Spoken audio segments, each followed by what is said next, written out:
Ready. আসসালামু আলাইকুম ওয়া রাহমাতুল্লাহি ওয়া বারাকাতুহু। আজকে যেহেতু টি-শার্টে আমার স্টুডেন্ট আমার জন্য অনেক কিছু নিয়ে আসছে, দেখি আমি আপনাদের সাথে শেয়ার করতেছি। একজনে আসছে আইসক্রিম রাখছি এটা, তারপর দেখি আরেকজন আসছে সফট নাকি এটা, হ্যাঁ ওকে ঠিক আছে, গিফট পরে পাওয়া যাবে। তারপরে যেগুলো আসছে এগুলো শেয়ার করতেছে। এটা হচ্ছে নাস্তা, দেখানো যাবে কি, দেখি কি দিছে নাস্তা। একটু ক্যামেরাম্যান, হ্যাঁ দেখেন দেখেন সকলে দেখেন, এটা টি-শার্টের কারণে আমি আপনাদেরকে বলতেছি, কারণ টিচারের মতো হতে হবে, স্টুডেন্টের সাথে মায়া মহব্বত থাকতে হবে। তারপর অবশ্যই আর বেশিরভাগ স্টুডেন্টদের দেখা যায় টিচারের ভাষাটা সুন্দর হয় না, অনেক সময় আমাকে এসে বলে। কারণ আমি সবার প্রতি অনুরোধ করবো, দেখেন আমার স্টুডেন্ট অনেকে আসে নাই তো কোচিং এখনো, এগুলো আসে নাই, আরও আসবে পরে, এটা আপনাদের সাথে শেয়ার করবো। আপনারা সকলে দেখেন, আমি সবার প্রতি অনুরোধ করবো যারা টিচার আছেন তারা সকলেই সুন্দর ভাষা কথা বলার চেষ্টা করবেন।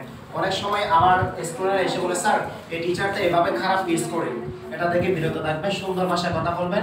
আর যদি আপনাদের ইনস্টাডিলি কাম টু দ্য লাইফ চলে আসো, তারপরও ছাত্রদেরকে বলবেন, কারণ আমি কথা বলি না রেগে চলে আসছে।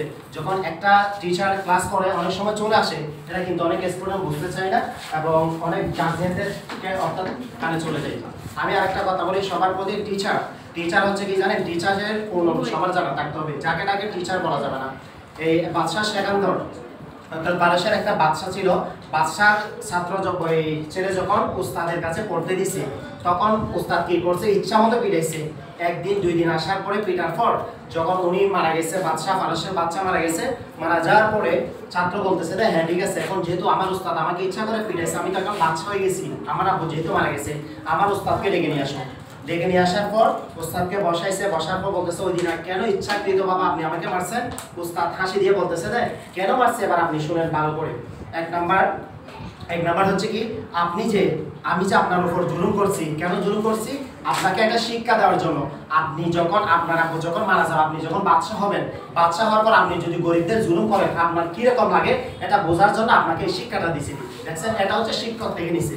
সবার প্রতি অনুরোধ থাকবে, আমি চারটা কথা বলি, শিক্ষক যতই খারাপ হোক না কেন আপনারা সকলে শিক্ষকের প্রতি রেসপেক্ট সম্মান রাখবেন। শেখায়ত কোনো দাহার কেস্তাদেরা গ্রেফতার বাসত বালা ছাড়েরা একে আকে ইলমাস পরামর্শবাদ দিগর্তঙ্গ রুজি বদুনিয়া সহ। যে সকল ছাত্রছাত্রী উস্তাদের সমালোচনা করবে, উস্তাদের সাথে বিয়াদবি করবে, 4টি রোগ আক্রান্ত হবে। 1 নাম্বার পড়া শেখার পর পড়া ভুলে যাবে, 2 নাম্বার অল্প বয়সে মারা যাবে, 3 নাম্বার রিজিক কমে যাবে, 4 নাম্বার হচ্ছে ঈমান হারা হয়ে মারা যাবে। অবশ্যই দুনিয়াতে এমন নজির আছে কিতাবের মধ্যে উস্তাদের সাথে বিয়াদবি করার কারণে পাগল পর্যন্ত হয়ে গেছে। সবার প্রতি অনুরোধ থাকবে, শিক্ষকের যে একটা সম্মান আছে, রেসপেক্ট আছে, এটা ধরে রাখতে হবে। তাহলে সকলে আমার কথাটা মেনটেন করার চেষ্টা করবেন। সকলে ভালো থাকবেন, সুস্থ থাকবেন। আবার পরবর্তী ভিডিওতে দেখা হবে। আসসালামু আলাইকুম।